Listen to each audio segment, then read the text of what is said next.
Mungkin banyak yang masih bingung ya, bagaimana cara membedakan tanah itu dalam keadaan asam ataupun dalam keadaan basah.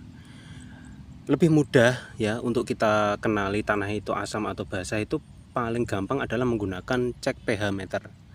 Jadi untuk mengetahui tanah itu dalam keadaan asam atau basah, kita bisa menggunakan cek pH meter. Kalau tanah itu dalam keadaan asam, berarti nilai pH meter itu di bawah angka 7. Tapi kalau pH meter itu menunjukkan angka di atas 7, maka otomatis tanah itu dalam keadaan basah.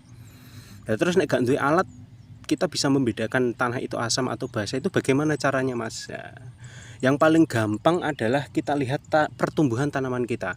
Kalau pertumbuhan tanaman kita itu tidak bisa cepat, artinya kerdil, terus pucuknya kuning, gak gelem modot, mandek, berhenti lah, itu sudah dipastikan pasti tanah yang ada di lahan kita itu dalam keadaan asam. Karena apa? Karena kondisi tanah yang dalam keadaan asam itu dia tanaman itu tidak bisa menyerap yang namanya nitrogen, fosfat, dan juga kalium. Jadi sehingga pertumbuhan itu tidak bisa normal.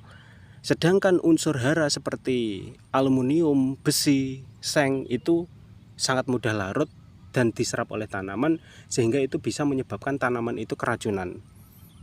Jadi zat unsur yang beracun seperti aluminium, seng, besi itu diserap lebih banyak dibandingkan dengan unsur makro seperti nitrogen, fosfat, dan juga kalium, sehingga tanaman itu biasanya pertumbuhannya itu kerdil. Wis anak-anak gak pate akeh, godhonge kuning-kuning, akarnya dia tidak bisa tumbuh normal. Saumpama kita jabut ngoten ya, saumpama kita cabut tanaman tersebut, itu pasti akarnya akan pendek, budel-budel, biasanya seperti itu. Itulah cara yang paling mudah untuk mengetahui tanah itu dalam keadaan asam ataupun basah. Sehingga terus bagaimana cara mengatasinya, Mas? Nah, kalau kita lihat tanaman kita, pertumbuhannya kerdil, gak iso modot.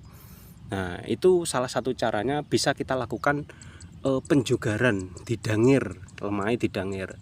Tujuannya apa? Tujuannya agar oksigen itu bisa masuk ke dalam tanah, perakaran juga bisa menjadi normal. Dan setelah kita jugar, kita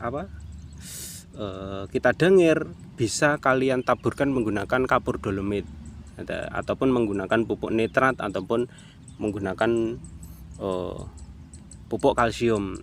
Fungsinya apa? Untuk menaikkan pH tanah kita. Jadi tujuannya seperti itu. Yang pertama yang diperbaiki adalah tanahnya. Jangan pertumbuhannya dulu, ojo tandurannya. Sepenting nek kono iki lemah sik. Kalau lemah kita dalam keadaan asam, kita pupuk berapapun sebanyak-banyaknya, maka pupuk itu tidak akan diserap oleh tanaman.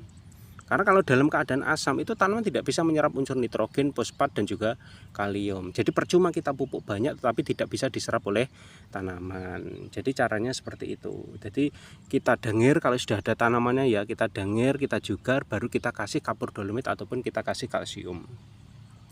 Jadi fungsinya untuk memperbaiki tanah, pH-nya biar naik, lah kemudian oksigen bisa masuk sehingga akar itu bisa tumbuh dengan normal. Dan penyerapan nutrisi seperti nitrogen, fosfat, dan juga kalium bisa diserap secara maksimal.